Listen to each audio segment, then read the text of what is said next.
forte, eu vou jogar uma água para dissolver um pouco o caldo, né?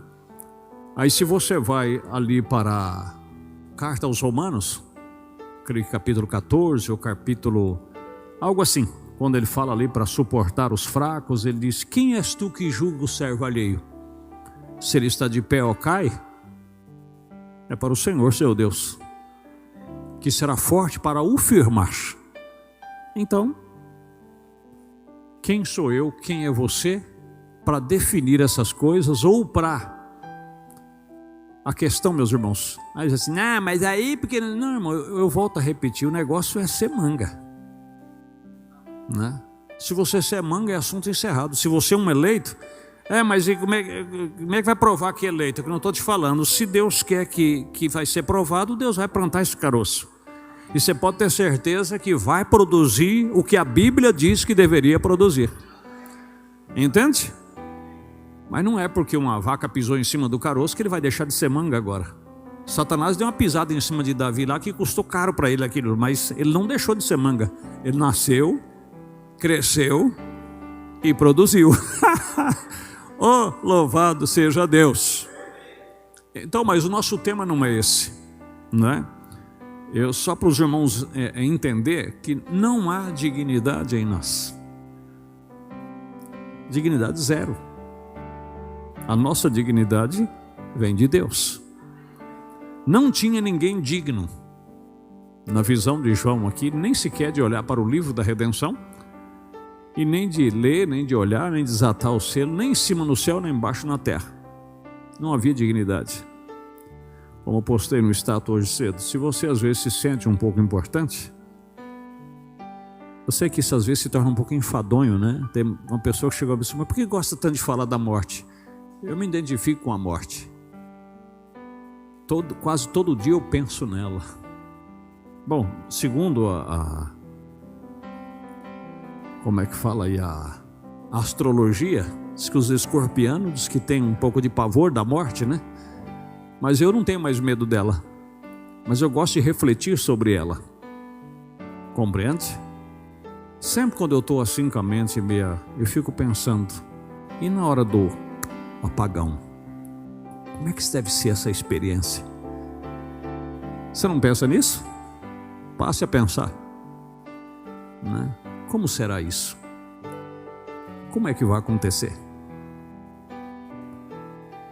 E essa reflexão fala, se você se acha um tanto importante, porque às vezes o diabo nos engana, e ele infla demais o nosso ego, e nós andamos por aí, como o profeta diz, com o nariz tão empinado que se der uma chuva de vento nos afoga, né? E esquecemos quem somos. Esquecemos quem somos. Então você entra dentro de um grande cemitério, vai lá no São João Batista. No próximo feriado, você dá um passeio lá, por favor, vai lá. Pega o seu carro, pega o ônibus, vai lá e põe a mão no bolso e começa a passear, lápide por lápide ali, e vê o nome das pessoas. Lá você vai encontrar o doutor fulano, o doutor ciclano. Não sei se o professor Agripino está lá ou se ele foi num outro mais especial. E você vai ver que essas pessoas todas morreram, eram pessoas importantes, e Prudente não parou. Prudente prossegue. Outras pessoas o substituiu. Amém, meus queridos? O mundo continua. Muitos lá fizemos um chororô na hora, mas passou, porque o próprio Deus nos dá esse consolo. E o Espírito Santo é o Santo Consolador. Ele nos consola. Então, meu amigo, quem somos? Nada. Então, qual o mérito que temos? Né? Às vezes tem pessoa, quando ele está assim meio despeitado, ele fala, porque eu vou me jogar debaixo de uma carreta, porque eu vou lá na rodovia, lá eu vou tomar uma carreta, o bagaço, eu quero ver depois com remorso. Esse remorso pode durar 1 dia, 2 dias. Faz isso não. Só vai dar trabalho. Não vale a pena. Amém, meus queridos? Não vale a pena, né? Então, qual o mérito que temos? Nenhum. Mensagem à Perfeição 39:40. 39 a seguir até o 43. O homem não pode fazer isso em si mesmo. Ele é uma falha total. Deus lhe permitiu ver isso pela lei, pelos juízes e por todo o Antigo Testamento. Ele enviou os profetas, ele enviou os homens justos, e eles descobriram que cada um falhou. Falhou. Não perca o seu amigo, não perca o seu esposo, a sua esposa, porque ele falhou, porque ele errou. Estão compreendendo?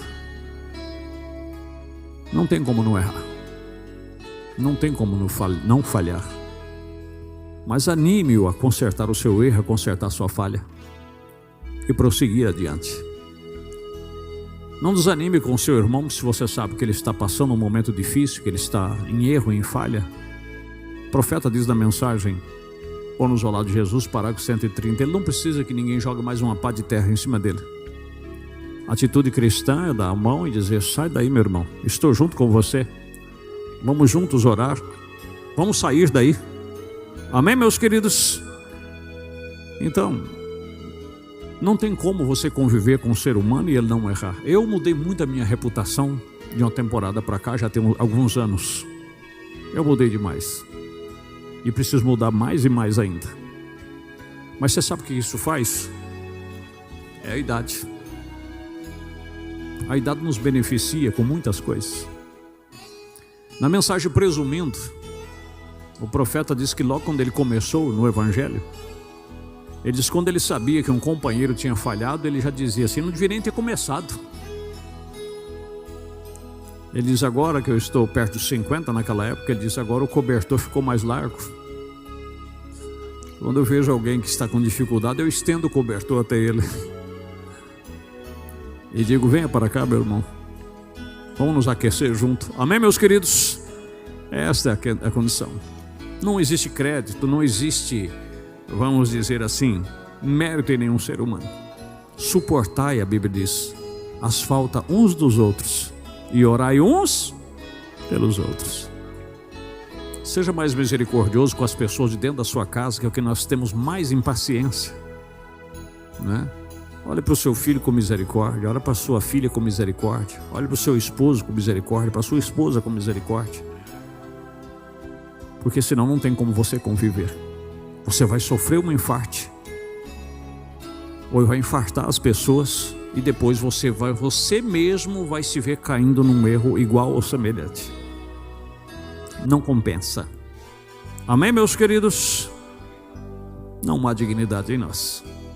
Por isso, com a medida que medirdes, você será medido. Mas por que ele está falando que com a medida que medir? A mesma medida que eu te meço, essa medida voltará para mim, porque se eu te julgar e se eu te condenar, aquilo virá sobre mim. Por isso que a Bíblia diz, em Gálatas capítulo 6, se alguém de vós for surpreendido em alguma ofensa, vós que sois espiritual, encaminhai o tal com espírito de mansidão, velando para que também não sejais tentados. Por quê? Porque se você abrir a bocona, você corre um perigo muito grande. Então Deus, por sua graça, olha o que Deus é capaz de fazer. Então Deus, por sua graça soberana, enviou dos portais da glória o seu Filho unigênito para tomar o nosso lugar. Lembra-se, se ele tivesse dito para o Papa de Roma tomá-lo, ele não poderia tê-lo feito. Não havia dignidade nele. Por mais títulos e crédito que o homem dá para ele, ele não consegue. Como nós vimos aqui, todos os profetas falharam, todos erraram, todos foram destituídos da glória de Deus. Lembre-se, se ele tivesse dito para o arcebispo de Canterbury fazê-lo, ele não poderia tê-lo feito. Se tivesse chamado o mais santo reverendo padre, o bispo do mundo, ele não poderia tê-lo feito.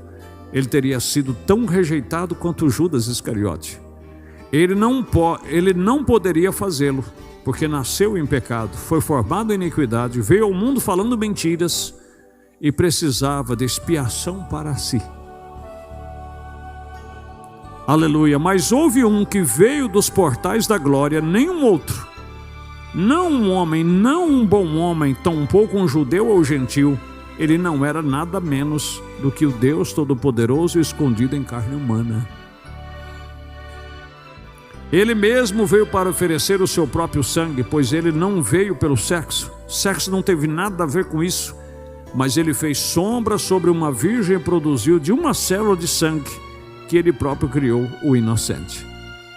Então, a minha salvação, a sua esta noite,